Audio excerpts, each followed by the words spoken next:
Berkailah kami di bulan Rajab, berkailah kami di bulan Sya'ban, wa ballighna Ramadan, dan berikan kami umur panjang sehingga sampai pada bulan Ramadan. Itu kalau bisa kita baca bulan paket ini Rajab, Sya'ban, Ramadan.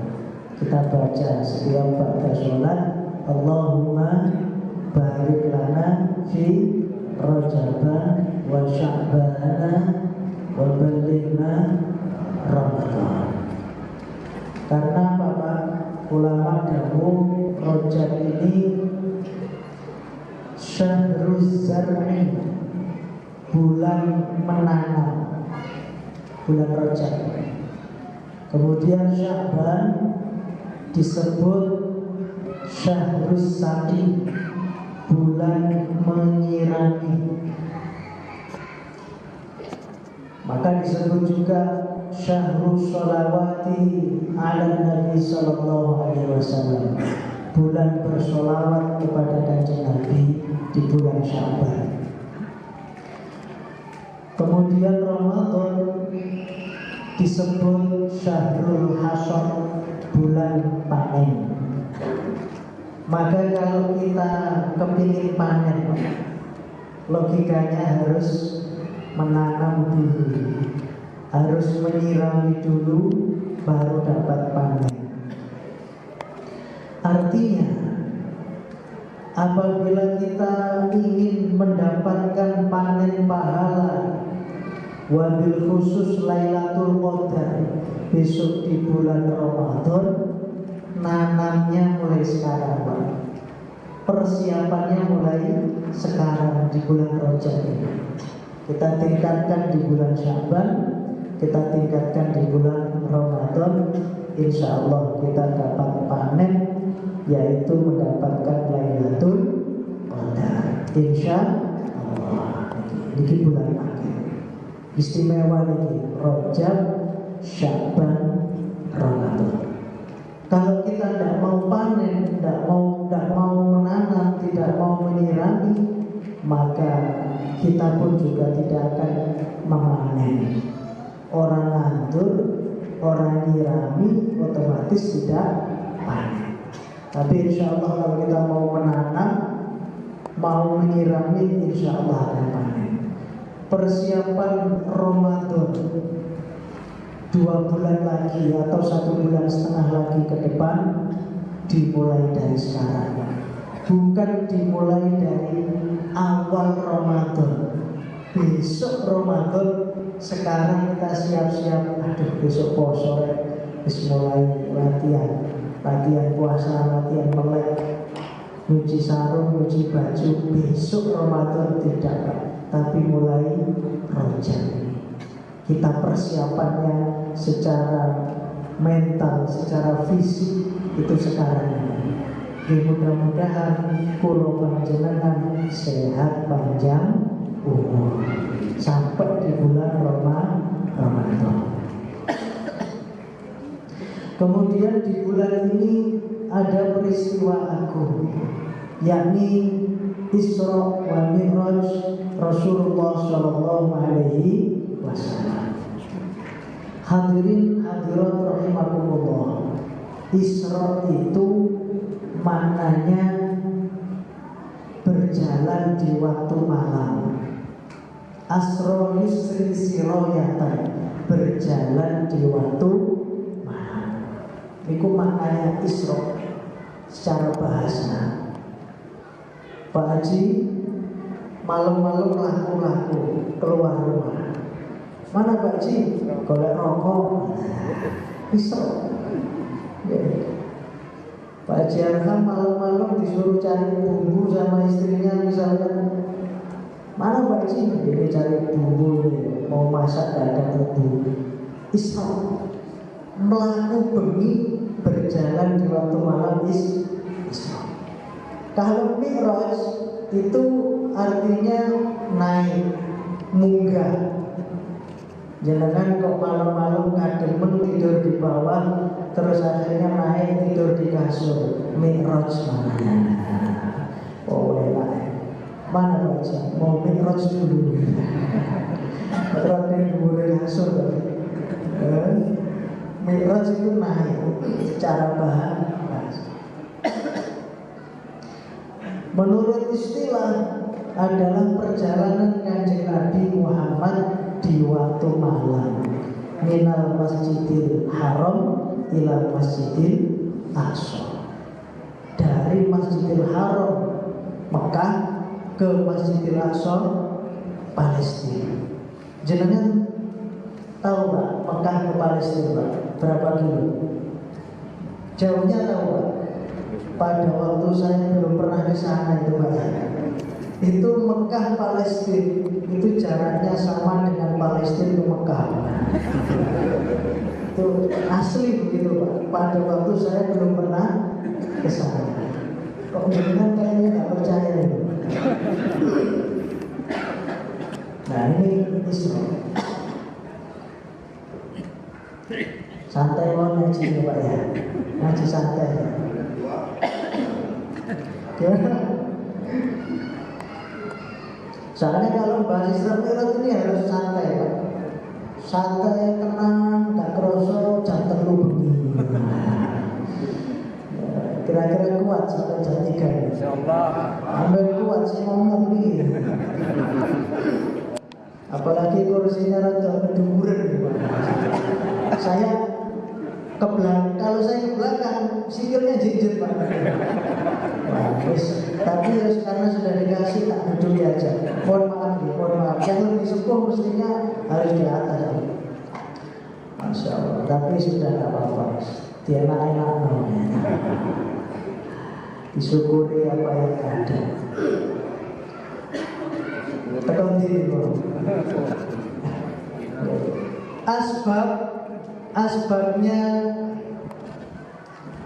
Asbab peristiwa Isra Mi'raj, ulama sepakat bahwa pada tahun itu Rasulullah mengalami satu tahun yang disebut Amul Husni, tahun duka cita, di mana menurut Imam As-Suyuti, Kanjeng Nabi itu Pak, lin Nabi himayatan. Kanjeng Nabi itu punya 2 tameng, himayah dakhiliyah wa himayah kharijiyah. Himayah, tameng yang di dalam dan tameng yang di luar. Tameng yang di dalam siapa? Istri beliau Khadijah alaihissalam. Kalau Kanjeng Nabi di luar mengalami kesulitan dalam berdakwah, ada yang menghina Nabi, anta sahirun, wahai Rasulullah, wahai Muhammad, kamu itu kan sihir. Anta syairun, kamu tukang syair. Anta kadhibun, kamu tukang bohong misalkan. Kanjeng Nabi susah, sumpah, sedih, berjuang. Pulang ke rumah ada penenang. Siapa Pak? Khadijah. Lah Khadijah ini yang betul-betul istri yang istimewa itu Siti Khadijah. Kanjeng Nabi di luar bagaimanapun, ke rumah pasti dingin hatinya, dingin pikirannya, karena ditenangkan oleh Sayyidah Khadijah. Istri yang tidak pernah dik-dikmu atau sidik-sidik ngamuk. Ibu-ibu yang di luar mulai senyum-senyum Pak Haji. Sidik-sidik bu, sidik-sidik ngamuk. Kira-kira sama pada dengan ibu-ibu grogan. Ibu-ibu grogan itu saya kira tidak ngamuan Pak ya. Cuman irung, batuk, mulut ngelumpuk semua, ngumpul semua. Tapi tidak ngamuk, cuma mencucu. Apa kira-kira? Nah ini, kalau Siti Khadijah alaihissalam sama sekali tidak pernah. Kira-kira kalau jenengan itu dakwah berjuang di mana-mana di luar mengalami tekanan, pulang ke rumah ya amuk, kira-kira tambah sumpah apa senang Pak? Masya Allah. Orang di Limano itu saking sumpahnya dimarahi istrinya Pak, sampai beli burung pakai hiburan. Ngomong ke saya, Ustaz, beli burung itu, burung saya tidak ngoceh, istri yang ngoceh. Masa pakai hiburan dengan suaranya burung itu pakai hiburan, malah gak muni burungnya, tapi istrinya yang bunyi terus. Alhamdulillah. Orang kok kepingin doanya manjur Pak, gampang. Sering-sering dimarahi istri Pak. Itu doanya bisa mustajabah. Pokoknya sabar, didengarkan, tidak usah dibalas. Nanti kalau sudah selesai dijawab shadaqallahul adzim. Maha benar Allah dengan segala firman-Nya. Masya Allah. Nah itu Sayyidah Khadijah. Bahkan dalam riwayat Sayyidah Khadijah ketika umur 50 sekian tahun, 53 atau 55, Rasulullah yatahannat fi ghari Hira, bertapa, apa istilahnya, tahannus, berdiam diri di gua Hira. Itu yang memberikan bekal makanan, naik turun di pegunungan itu istrinya, yaitu Sayyidah Khadijah. Bahkan awal dapat wahyu Rasulullah pulang dengan ketakutan berpikir, ditenangkan dengan Khadijah, tidak usah takut, wahai suamiku, engkau orang baik, jenengan itu orang baik. Besok saya ajak dengan saudaraku bertanya tentang urusan saya, tenang. Aduh, meskipun bagaimanapun perjuangannya beratnya di luar, pulang itu ada himayah, pelindung. Kalau di luar ada pamannya Rasulullah, yaitu Abu Thalib, paman kinasinya Rasulullah. Ketika mau diserang oleh orang kafir, ketika mau terlalu dihina orang kafir, orang masih sungkan karena melihat Abu Thalib. Sungkan, ini namanya pelindung dari luar, pelindung dari dalam.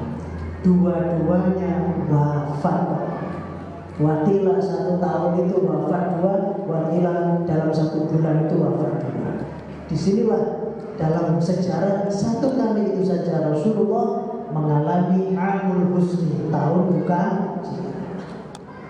Tapi Imam Sya'rawi mengatakan sedihnya Kanjeng Nabi, susahnya Rasulullah bukan karena dzatul wafat, bukan karena kewafatannya itu sendiri. Bagaimana seorang Rasul akan sedih dengan wafatnya seorang makhluk? Apakah Kanjeng Nabi tidak bisa menerima takdirnya Allah kok sedih? Jadi maka disampaikan bukan sedihnya karena wafatnya tersebut, tetapi karena semakin sempitnya lahan dakwahnya beliau. Semakin sempit, semakin ditekan dada penenang ini yang dirasakan kesedihannya Rasulullah. Apalagi melihat putrinya tercinta Sayyidah Fatimah. Sayyidah Fatimah itu putri tercintanya Rasulullah. Melihat Sayyidah Fatimah nangis tidak mentolong, maka beliau mengatakan, Fatimah bid'atun minni yu'dhini man ada. Fatimah itu adalah sebagian cuilan dari diriku, maka siapa yang menyakiti dia sama dengan menyakiti. Itu kan cinta. Oh, saking cintanya Rasulullah pada Kanjeng Nabi, saking cintanya Fatimah pada cintanya Rasulullah pada Fatimah, bahkan sampai mau wafat saja, mau wafat Rasulullah yang dipanggil adalah Fatimah. Ya Fatimah, ta'ala, ya Fatimah, kemari. Dibisiki Fatimah ya, dibisiki Rasulullah, dikasih kabar kalau Rasulullah akan wafat. Nangis Fatimah. Setelah nangis tidak begitu lama dipanggil Rasulullah lagi, dibisiki, tertawa, senyum. Sahabat yang melihat itu ya kaget. Ya Fatimah, kok habis kemis Minggu bar nangis guyu. Fatimah mengatakan, saya dipanggil Rasulullah. Beliau mengatakan bahwa tidak lama lagi beliau akan meninggalkan dunia ini. Maka saya menangis karena akan berpisah dengan ayah saya. Tapi lantas kenapa saya gembira? Karena beliau mengatakan bahwa orang pertama dari keluargaku sing nyusul aku itu sampean. Maka saya tertawa, senang. Pak, dibilangin Rasulullah sing nyusul pertama meninggal itu Fatimah, senang. Kira-kira nek panjenengan gimana rasanya? Dipanggil dulure, Kang, sepurone sing akeh ya Kang. Dilungkas aku kaya wis gak kuat. Saya mau meninggalkan dunia ini. Sampai sedih. Aja ngomong-ngomong, jangan bilang begitu. Tak usah khawatir Kang. 3 hari lagi sampean. Kira-kira sampean sedih apa nangis? Apa senang sampean? Ngomong apa ya? Ngomong ngantur. Ini Fatimah tertawa, Pak. Senang karena tidak lama Sayyidah Fatimah yang akan Nah, begitu sedihnya itu akhirnya Kanjeng Nabi mengajak sahabat Zaid ke daerah Taif untuk mencari bantuan. Karena Taif itu daerah yang subur, Pak. Mekah, Madinah itu tergantung dari Taif, sayur-sayuran, buah-buahan dan sebagainya. Akhirnya beliau ke Taif dengan sahabat Zaid dengan harapan mencari bantuan. Ternyata di sana Kanjeng Nabi malah disambut dengan hal yang tidak enak, dilempari dengan batu. Anak kecil-kecil dilempari dengan batu. Rasulullah sembunyi di bawah pohon. Beliau duduk, tubuhnya yang kena batu itu ditahan.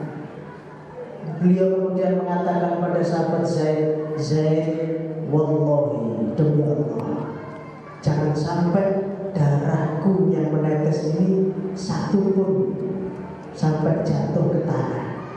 Kenapa ya Rasulullah?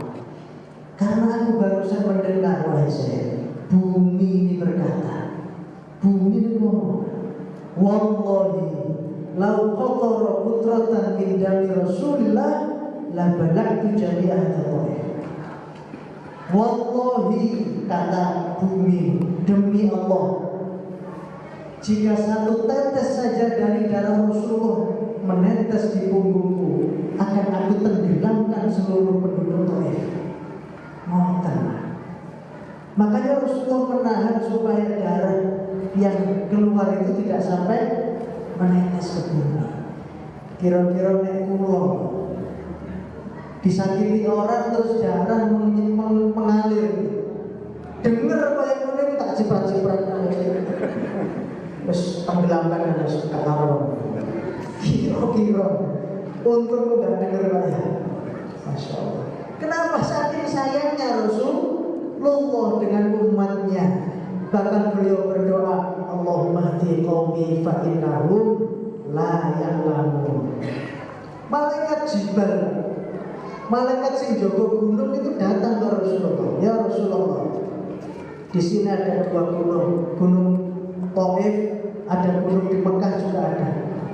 Saya minta izin, minta ridhomu. Tak angkat gunung, tak bener nih gunung Taif. Jangan malaikat, jangan. Kalau mereka tidak beriman, mungkin yang di dalam tulang sulbinya mereka itu nanti akan beriman. Mereka akan melahirkan orang-orang yang beriman pada Allah. Jadi dakwahnya Rasulullah, sayangnya Rasulullah, yang didakwai tidak hanya orang yang di hari itu, sampai yang akan keluar, yang di dalam tulang sulbinya itu sudah didoakan oleh Rasulullah Shallallahu Alaihi Wasallam. Salatullah, salamullah ala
Akhirnya beliau pulang.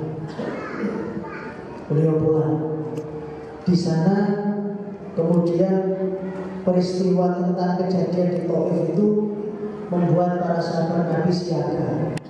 Dijaga oleh sahabat Nabi dua, dalam riwayat diterangkan, yaitu sahabat Abbas dan Hamzah, pamannya Nabi, tapi umurnya tidak terlalu jauh. Hamzah gelarnya Asadullah, singanya Allah. Orang Nabi berangkat dia tidak bisa, tapi Allah yang berangkatkan. Asra bi'abdihi, Allah memperjalankan di waktu malam hambanya. Nah, kalimat abd di situ, kalimat hamba itu menunjukkan namanya hamba itu kan ruhan wa jasadan, ruh dan jasadnya, bukan ruh dong. Nek roh kan apa namanya? Kalau jasad tak tidak bisa. Maka salah pendapat yang mengatakan Nabi Israfil itu lewat mimpi, itu salah. Betul-betul ruh dan jasadnya diperjalankan. Ini dari sana. Kemudian karena buruk ini biasa menjadi tunggangannya Nabi Ibrahim, awalnya tidak mau ditunggangi siapa? Rasulullah. Dibentak, soihah, dibentak oleh malaikat Jibril. Wahai buruk, kamu tidak tahu siapa yang akan engkau tunggang.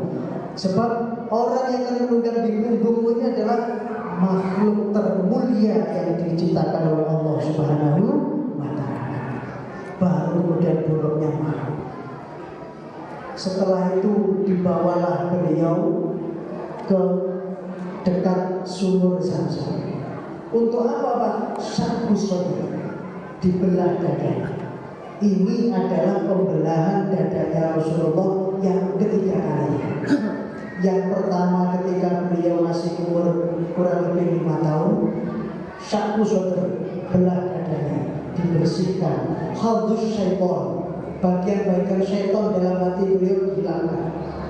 Yang kedua, qabla bi'sa, sebelum diutus menjadi Rasul, kurang lebih umur 40 tahun atau 25 tahun atau 40 tahun riwayat. Kemudian yang ketiga, sebelum melakukan perjalanan Isra Mi'raj. Kenapa? Li'adhamatil liqa, saking agungnya perjalanan ini, saking agungnya perjumpaan ini nanti antara Kanjeng Nabi bertemu langsung dengan Allah. Bahkan akidah Ahlussunnah mengatakan langsung bertemu bertatap muka dengan Allah.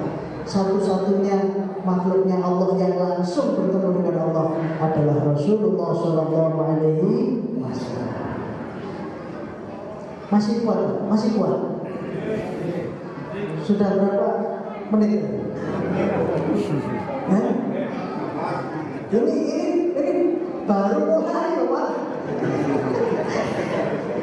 Belum kemana-mana ini, dari rumah ke mana tadi? Ke sumur Zamzam tadi ya. Dia dekat dari jauh-jauh, belum kemana-mana ini, masih transit. Turun ila tuhrin, dari hati yang bersih tambah disucikan lagi, dibersihkan lagi. Dari yang sudah bersih dibersihkan lagi. Karena tidak ada makom, derajat, mentok itu tidak ada. Rasulullah pun begitu, terus semakin meningkat. Karena yang mentok hanya Allah Subhanahu wa Ta'ala. Maka 3 kali syaqqu sadri. Ini loh pentingnya ngeresiki hati. Sebelum melakukan amaliyah apapun, hatinya dibersihkan dulu, ditata dulu dari niat-niat, dari hal-hal yang tidak baik. Ini hikmahnya di sana. Mau kemana pun, mau ke masjid, apalagi Isra Mi'raj ini kan minal masjid ilal masjid, minal masjidil haram ilal masjidil aqsa. Masjid tempat yang baik. Rasulullah Isra Mi'raj dari tempat yang baik menuju tempat yang baik, dari masjid ilal masjid. Maka itu terus kita harus kemana-mana dari tempat yang baik menuju ke tempat yang baik. Hatinya ditoto dulu, dibersihkan dulu. Ria, apalagi sum'ah, ujub, takabur, hasud, bismillah dihilangkan. Rasulullah saja dia dibersihkan dulu. Baru kemudian perjalanan start. Setelah pembersihan syakku soder baru dimulai. Ketika itu Kanjeng Nabi diajak ke satu tempat namanya Gunung Tursina. Rasulullah bertanya, ini tempat apa ya Malaikat Jibril?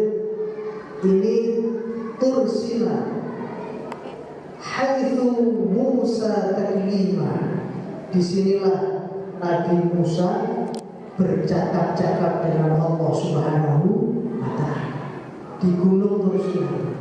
Maka satu riwayat mengatakan Rasulullah diperintah malaikat Jibril untuk sholat di situ. Sholatnya ini mungkin sholat mengikuti syariat zaman sebelumnya. Karena perintah sholat yang sebenarnya masih nanti. Sholat di sana, berdoa di sana.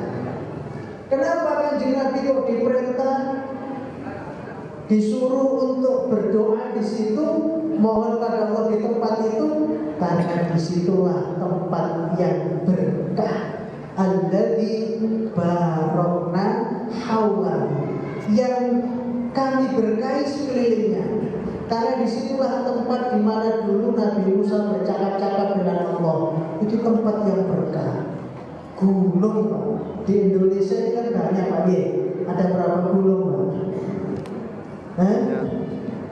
Pada waktu saya belum pernah menghitung Pak. Itu banyak gunung di Indonesia Pak ya. Saking banyaknya sampai dinamakan pegunungan karena banyaknya ada di Jawa Barat itu Salak saja sebesar gunung Pak ya. Namanya apa ya? Gunung Salak itu. Kan yang pernah ada kecelakaan itu loh Pak. Orang Rusia kan bilang Indonesia kok nggak bilang-bilang ada salah sebesar gunung. Akhirnya nabrak kan pesawatnya. Gunung banyak, tapi kenapa Kanjeng Nabi kok diperintah berdoanya di situ? Sebab di situ adalah tempatnya Nabi Musa berkomunikasi dengan Allah. Ini tempat yang barokah, kata malaikat. Bahkan saking pentingnya tempat itu, saking pentingnya perkomunikasian itu, sampai-sampai Allah dawuh, "Fakhlaq na'laik," wahai Musa, "Fakhlaq na'laik," lepas sandalmu. Copot sandal Musa. Masuk ke Gunung Tursina itu Pak. Ketika bercakap-cakap dengan Allah, sandalnya disuruh lepas oleh Allah. Fakhlaq na'laik di Quran ada. Tapi nanti ketika Kanjeng Nabi betul-betul sudah mi'raj berhadapan dengan Allah, Kanjeng Nabi menghadap Allah sak sandal-sandalnya. Makanya berkah itu sandalnya Rasulullah sampai dipakai jimat. Na'lun Nabi. Kan ada Pak ya? Pernah lihat Pak? Pimpin kayak apa? Trompahnya Rasulullah. Na'lun Nabi. Itu malah bisa pakai jimat. Saking berkahnya itu ya. Na'lun sandal-sandalnya itu menghadap Allah dan tidak disuruh untuk melepas sandal. Fakhlaq na'laik fa innahu bil wadil muqaddas tuwa. Ini tempat yang disucikan wahai Musa, lepas. Setelah itu lanjut perjalanan berikutnya. Di situ ada dua suku, yaitu suku Aus dan suku Khazraj, yang terus bertengkar bertempur tidak henti-hentinya. Lah wong desanya saja namanya mencaci maki. Makanya ketika Rasulullah ke sana diganti Madinah, kota yang berperadaban. Ini penting Pak. Pentingnya apa? Kalau kita memberikan nama sesuatu, apapun, desa, nama anak, nama usaha, itu tolong kasih nama yang baik. Dalam riwayat Nabi itu memberikan perubahan nama kepada sahabat tidak kurang dari 600 nama. Ada sahabat namanya Haznun. Artinya apa Haznun? Huzn, sumpah, sedih. Kan Nabi tadi mengalami amul huzni, tahu duka cita. Ini orang sahabat namanya Haznun, duka cita, sumpah, sedih. Dipanggil sama Rasulullah, sampai jenengi kok Haznun, sumpah sampai ini. Tolong ganti namanya Sahlun. Sahlun itu gampang, fresh. Itu nama itu punya tafaul, harapan. Jangan mendirikan toko atau usaha, kasih nama yang harapannya membuat bahagia, senang. Kalau di Bali ada bis namanya apa? Gunung Harta. Yo duwe akeh. Usahanya yo lancar insyaallah nggih. Gunung Harta. Orang-orang Cina itu udah makmur jaya. Wah, makmur tenang. Tidak sama dengan pulau panjenengan ini. Saking konaknya, saking terimanya, bikin warung lumayan.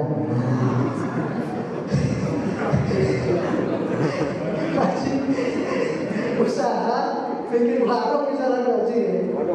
Warung lumayan kan? Gimana Pak Ci hasilnya? Jelas lumayan. Yo, dhuwur yo kan wis pokoknya apa. Kadang begitu ya. Masya Allah. Apalagi biasanya? Sederhana. Warung sederhana lah. Terus gak berkembang kelas. Oh sederhana terus Pak. Ya Allah. Kan mestinya apa? Kalau maju lancar jaya. Warung maju tapi pinggir jalan tidak maju maju malah dilarang polisi. Masya Allah. Termasuk barokah ini penting. Tapi tidak dipakai usaha barokah itu. Is pokoknya barokah. Payu gak payu pokoknya. Nama yang Madinah itu begini. Masya Allah, Rasulullah Muhammad. Setelah itu Kanjeng Nabi diajak ke tempat yang ada bangunan-bangunannya, ada istana-istananya. Wahai Jibril, tempat apa ini? Ini namanya Baitullah. Ini tempat haitsu wulida Isa ibni Maryam. Disinilah wahai Rasulullah tempatnya Nabi Isa dilahirkan. Baitullah. Orang sana Pak mengatakan Bethlehem. Panjenengan terserah, wong gak duwe bahasa. Bethlehem bisa, Baitullah bisa. Tempat Nabi Isa lahir. Loh di sini kan tempat kelahiran banyak lagi. Klinik ya, puskesmas ada yang lahir di sana. Apalagi rumah sakit. Tapi kita tidak disuruh berdoa mencari berkah di tempat-tempat itu. Kenapa? Ya karena kelahirannya orang biasa. Tapi karena di situ Nabi Isa yang lahir, Nabi disuruh sholat di sana, doa di sana, karena tempat yang berkah. Setelah itu selesai, Kanjeng Nabi bahkan dalam riwayat datang para nabi-nabi, para rasul datang semua di tempat itu. Kanjeng Nabi sholat jadi imam. Ini akan kita kupas pada episode berikutnya, karena ini urusannya arwah. Nabi-nabi kan sudah wafat lagi. Kok bisa ketemu lagi dengan Rasulullah yang masih hidup? Nanti juga Rasulullah ketemu dengan Bilal, yang orangnya tidak ada tapi ketemu di sana. Nabi juga ketemu dengan Imam Ghazali. Nabi juga ketemu dengan Asy'ab Qadir Al-Jilani yang sekian ratus tahun belum lahir. Ini urusan arwah. Urusan arwah ini dibahasnya nanti jam 3 malam. Dan sekarang Pak, ada episode bekirutnya. Apa Pak sih? Bekirutnya. Sampai mana tadi Pak? Sampai Bethlehem.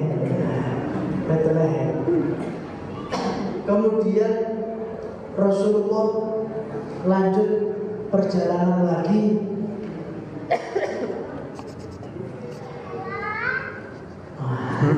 Bapak sponsor, malaikat-malaikat ini Masya Allah, luar biasa. Sudah ketemu ayahnya. Alhamdulillah. Kemudian lanjut lagi, masuk perjalanan masing-masing Isra ini Pak. Karena Isra itu Nabi dari Masjidil Haram ke Masjidil Aqsa. Di tengah perjalanan itu Nabi dari Masjidil Aqsa menuju ke langit ya, langit pertama. Langit pertama itu ya Masjidil Aqsa, ke langit pertama itu Kanjeng Nabi naik sebuah tangga. Ada tangganya. Tangga itu ketemu dengan ayam.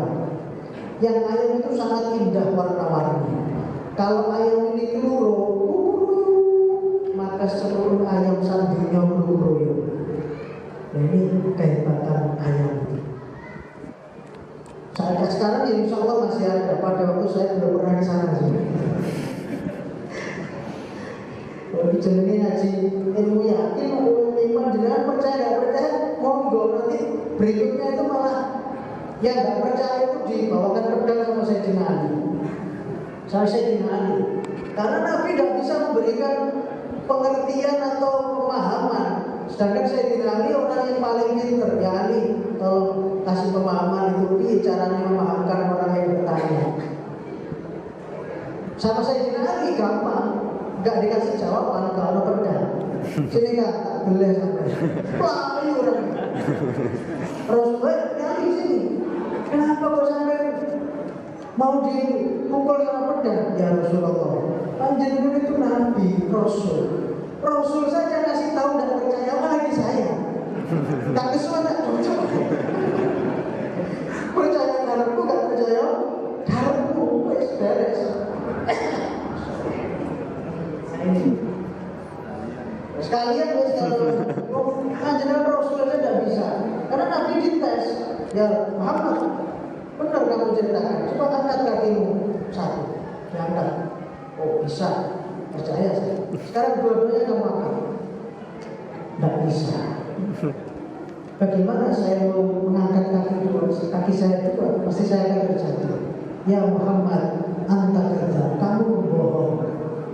Sampai mengangkat dua kaki aja tidak bisa. Masa sampai mau berjalanan dari sini ke Palestina, sampai ke sana, sampai macam-macam. Kan muncul sampai. Kayak Nabi digitukan. Episode berikutnya. Ini tadi apa namanya teman? Sinopsis. Sinopsis. Kemudian ketemu dengan makom, kuburan. Kuburan ini mencium aroma yang harum sekali. Ya Jibril, apa itu? Itu kuburannya Masyutoh. Masyutoh itu tukang sisirnya putrinya Fir'aun. Jadi Fir'aun punya anak perempuan angkat. Kemudian tukang sisirnya adalah Masyutoh. Masyutoh ini sisirnya jatuh. Begitu jatuh mengatakan Ta'isha Fir'aun, terlanatlah Fir'aun. Ini putrinya tidak terima. Apakah kamu punya Tuhan lain selain ayahku?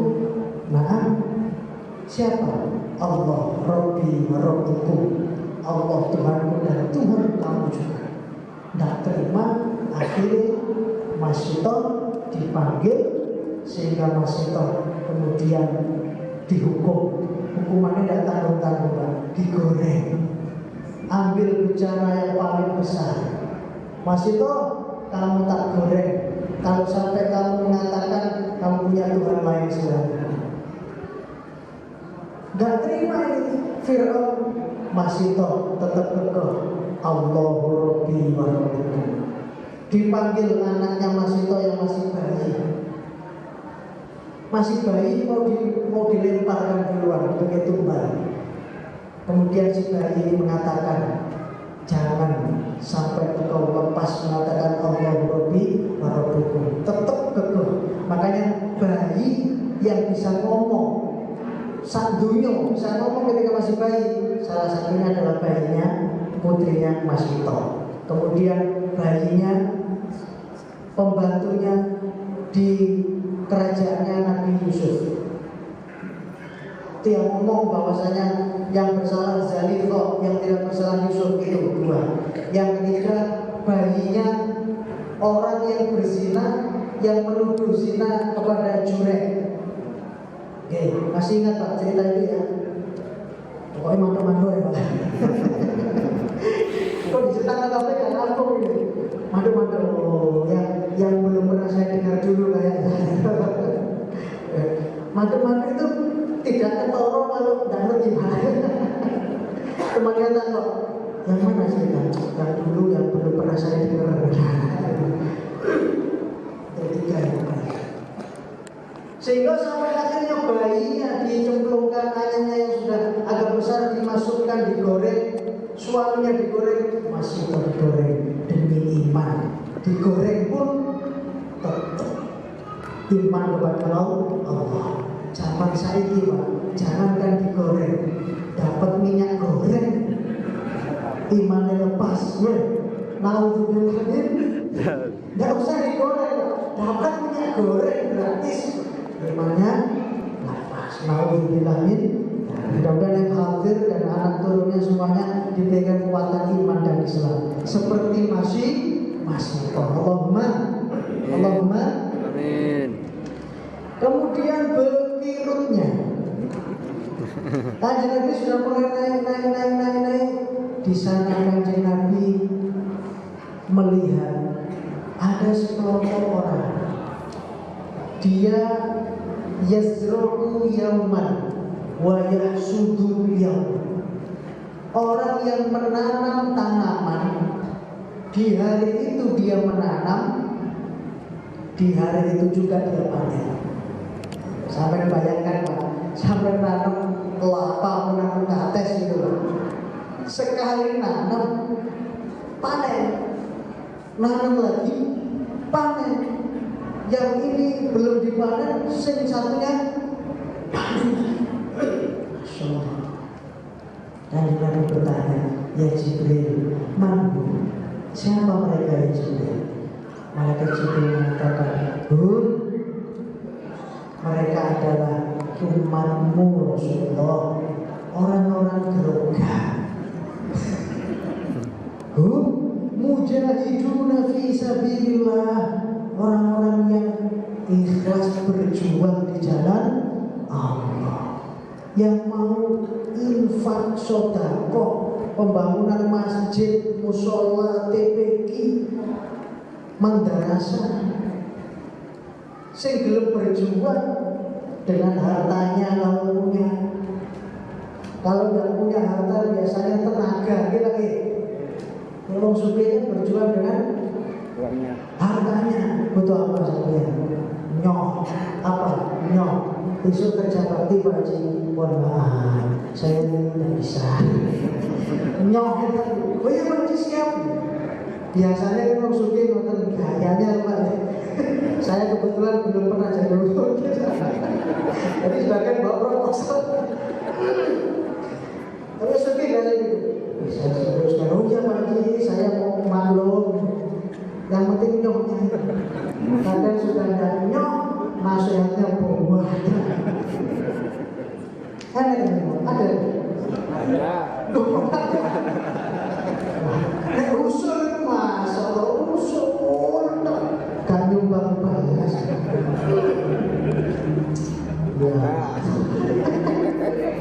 Usulnya itu Masya Allah. Saya keluar sampai bingung. Itu piye? Ya. Jadi bukan waktu adalah uang. Proposal kan cepat dikasih, cepat jalan lagi gitu. Nasihatnya 30 menit nasihat aja. Nah, seharusnya begini Mas. Kalau bisa begini, begitu. Abdul Ghani total waktu. Terusnya, tapi nggak itu bulan. Terus betapanya Pak Haji. Kapan-kapan ya Mas ya. Insya Allah doakan saja. Angel.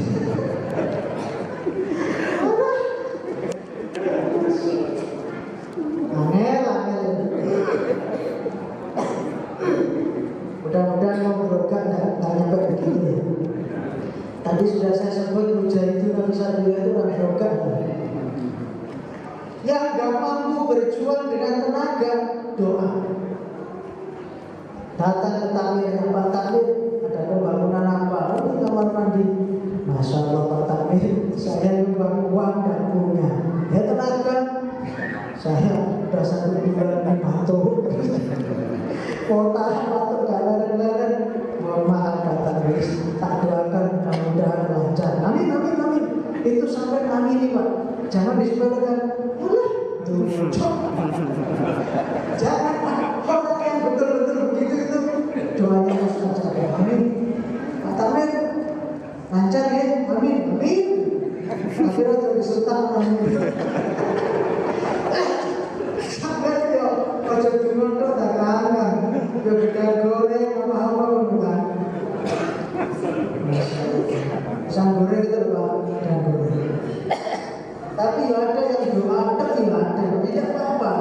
Kadang datang yang tidak ulun infak, yang tidak tenaga, doa kalau kadang-kadang tapi ada ya. Pejabat itu kalau ngabisin beda, tidak apa-apa Pak. Namanya sedekah itu harus dinikmati. Ya orang-orang begitu yang menikmati. Alhamdulillah. Mau kan mau mulai di sana. Mau pulang ke sana. Ini orang-orang yang mau mujahidun fisabilillah besok di akhirat sudah disaksikan oleh Rasulullah. Ya yazru yauman yahsudu yauman. Ibaratnya nandur hari ini panen.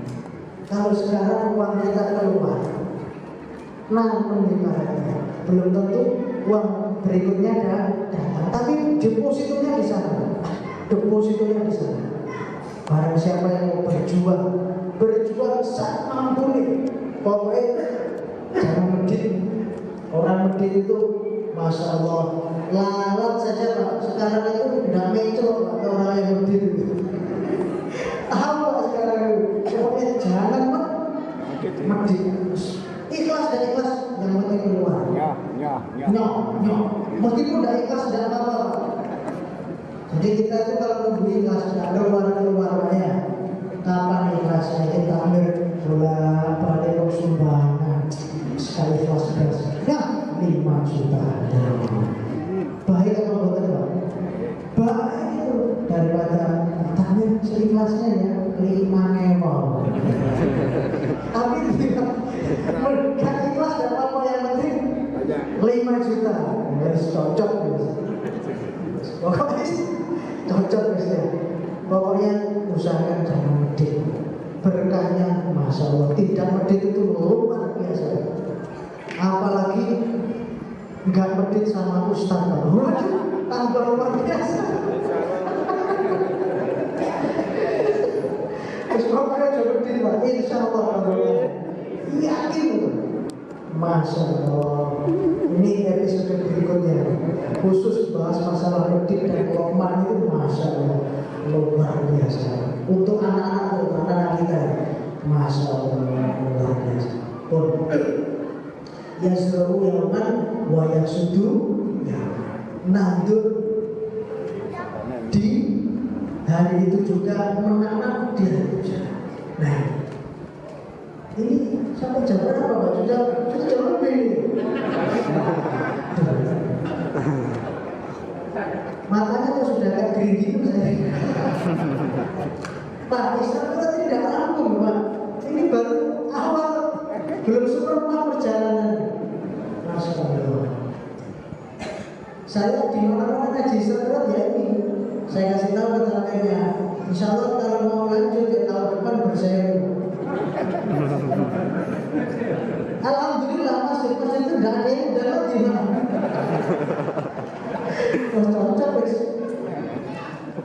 Ini belum perjalanan Mi'raj ketemu apa. Awal berjumpa dengan Allah bagaimana? Rahasianya apa? Malaikat Jibril tidak berani langsung menghadap dengan Allah. Kan malaikat Jibril berhenti. hanya Rasulullah sendiri. Ada apa di sana? Kemudian ada 8 penyampaian Allah yang diberikan kepada Kanjeng Nabi dan umatnya yang tidak diberikan kepada siapapun. Umat Nabi terdahulu di sana. Kemudian baru menerima hadiah berupa sholat. Jangan dianggap perintah, cuma hadiahnya berapa? 50 waktu 50 rakaat. Kira-kira kalau Kanjeng Nabi tidak memohonkan sama Allah, kalau Nabi tidak punya sifat welas kasih, kasihan, sayang, melihat warga Golkar yang agak merekes ini. Kalau lihat sosok-sosoknya mirip kayak saya gitu, tidak potongan orang sholat terus. Saya baca hamil PNS, Pak Fadilah, kira-kira 50 rakaat coba Pak.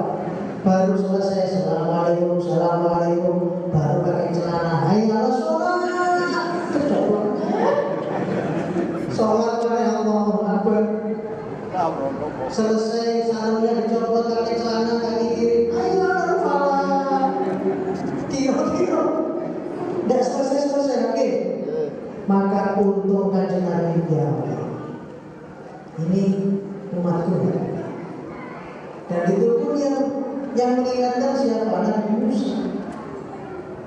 Kenapa Nabi Musa terus mengingatkan sehingga dari 50 jadi 45. Balik lagi minta disebut, ya Allah, tidak kuat ya Allah. Ya wes 40, balik lagi. Ketemu Nabi Musa, tidak kuat. Belum tidak potongan ini. Balik. Terus dia dapat disebut 45 dan seterusnya. Itu taktiknya Nabi Musa. Karena begitu Kanjeng Nabi Muhammad bertemu dengan Allah, Nabi Muhammad itu Rasulullah semakin bertambah haibahnya, wibawanya, nurnya, cahayanya, berkahnya luar biasa. Kalau jangan ketemu dengan para ulama-ulama yang sudah makomnya sudah ma'rifatullah, melihat wajahnya sudah luar biasa. Senang banget, salaman bolak-balik dan bergerak. Nabi Musa melihat Rasulullah semakin hebat, semakin dibawa diangkat lagi, biar dapat berkahnya lagi. Nabi Musa sekaligus mengingatkan. Dan kira-kira itu Kanjeng Nabi. Kalau lima itu terus balik lagi, ya Allah, kayaknya orang kerokan ini 5 waktu ini juga tak mampu ya. Kira-kira kalau Rasulullah itu menyampaikan gitu, mungkin Gusti Allah itu akan mengatakan, wis ini ya, gak usah sholat pisan. Kira-kira malah penak lagi. Tapi Kanjeng Nabi gimana? Tahu diri. Sudah limo, masa minta dispen lagi kebanget tenang. Nah, akhlak itu ditiru oleh para ulama-ulama kita. Ada ulama yang senang minta doa, nyuwun pada Allah. Dikit-dikit doa. Anda baik doa apa dikit-dikit? Diminta doa. Ada ulama yang gak pernah berdoa. Kenapa? Bukan kok sombong, pakai yang tadi itu. Sudah banyak nikmat yang diberikan Allah pada kita ini, masa kita masih mau minta lagi? Malu lah. Ada yang begitu kan, tapi bukan sombong, karena merasa sudah banyak. Ada yang nggak mau mendoakan, ada, tapi kasih solusi tetap. Karena Rasulullah itu meskipun tadi bolak-balik kemudian dari itu juga solusi untuk ada ulama itu yang tidak mau berdoa tapi memintakan solusi. Terakhir saya cerita, habis itu tutup. Ini barokah bolak-balik tadi. Ada ulama jagal dzurriyyah Rasulullah didatangi seseorang laki-laki. Orang laki-laki ini punya anak perempuan 3. Semuanya belum dapat syukur. Sudah ikhtiar kemana-mana, sudah minta doa ke kiai ini dan laku-laku. Akhirnya datang ke kiai Al-Habaib yang jaga. Nggak biasa mendoakan, yang penting terus ngawur, tapi biasanya mandi. Terus bismillah, mudah-mudahan saya bisa menerima siap.